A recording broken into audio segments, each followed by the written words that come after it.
The coaching spotlight makes its return this week. The Timberline football team has really experienced a phenomenal turnaround ever since Ian Smart arrived there. Seldom, if ever, did they go to the playoffs, and then Ian took over the program, and now they are constantly in the mix each and every year, and this year is no exception. They sit at 4-1, which is their best start since my records ever show. And earlier tonight, I was able to catch up with Ian, who is enjoying his Friday evening. Well, Ian, it always has to feel good on a Friday night knowing you already got the win for the week in your back pocket. Last night, your team improved to 4-1. Given all that you've done and kind of the rebuilding process and everything at Timberline, what does it mean to you to look at that record and see 4 in the wins column and 1 in the loss column? Yeah, it's kind of interesting. It's a strange year. Normally, I feel like I'm more connected to it. Like I kind of know where we are. I feel like this year, like truly the cliche coaching answer, you kind of just take week by week. This year has been that. When you say 4-1, it doesn't really even feel like that because you're just each week you're trying to improve and you're seeing a group of guys that you're trying to help mature, and they've done some phenomenal things and we've switched some things up on them. We've made some adjustments scheme wise on both sides of the ball, and there's so much on our plate that as a coach, truly at the end of each week, it's just try to take a deep breath and figure your life out. Looking at the records is not kind of been high on the priority list. But I know that for us, each week you kind of leave and you try to celebrate the things you can. And we've gotten to celebrate a little bit more than not this year. And we're kind of getting into that gauntlet where we know we got Eagle, Rocky, Skyview. The nice thing for us is to be able to give the kids a couple days off. We'll have meetings with them and then give them the weekend to be kids. We talk about it a lot is football is part of their life. We don't want it to be their whole life. And so these kind of Thursday night games gives you that chance to kind of live what you preach and say, hey, just go be kids and relax and enjoy your families and friends, and we'll get back after it on Monday. Offensively this year, you look at your 4 wins and you scored at least 35 points in all 4 of your wins. You have one of the best players in the state in Taylor Markham, and it seems like he's been on varsity running in your offense for forever now. How good is he? He has things that you can't prepare for. I mean, his speed is something that when you see it, there's weird times, and I try to kind of step back on offense. I try to watch from behind just to see if I can find anything that I can share with our offensive staff. But there's times where I see a small hole open and I see him with it, and I just go, uh-oh, it's gone. And as soon as he gets past that first level, if you're not on him, it's a home run waiting to happen.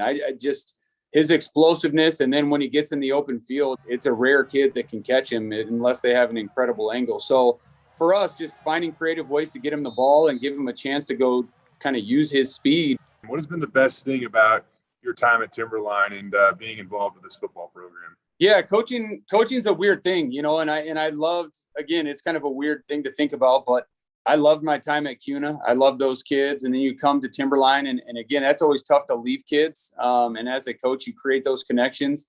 And so over the last 5 years, really, it is trying to create a culture here where kids understand the importance of football and what it allows them to do, not only on a football field, but really for us as people. Football carries a lot of weight. And you just see it at a game, Timberline in Boise.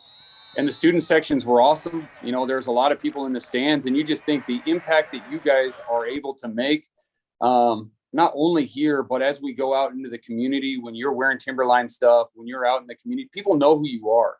As a coach, what makes me proudest is when I hear stories from people in the community like, hey, this kid, whatever, helped me with groceries, or this kid was, did something good for me that he didn't expect anyone to know. And you get those stories and it makes you proud as a coach. And so really, football is just an avenue for us to teach life lessons.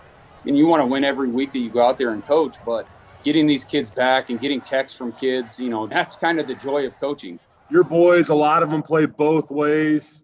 You can never question their toughness or whether they're going to leave it out on the field or not, because simply put, they always have to do that.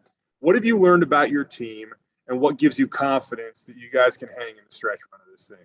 We got a weird mix of people. We got kind of that weird dichotomy of players that have played either since they were sophomores. They've started for 3 years now, as you said.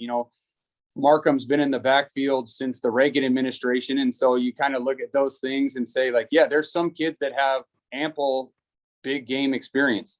But we have within that a lot of kids, like, this is their first year. And so this is their first kind of meaningful minutes. These are their first Friday night lights that they're getting to experience. A few weeks ago, going into Meridian, like, it is cool to go into those stadiums and see their crowds and feel that energy. And going to Eagle has always been a weird place. I love the energy that Eagle is out there, the Thunder. You know, it is a different environment. And so some of our kids know what that feels like. Some don't. And so it's going to be weird for them to walk out and trying to manage those emotions of, again, 16 to 18-year-old boys and going, hey, this is just another game. You know, it's the old Hoosier scene.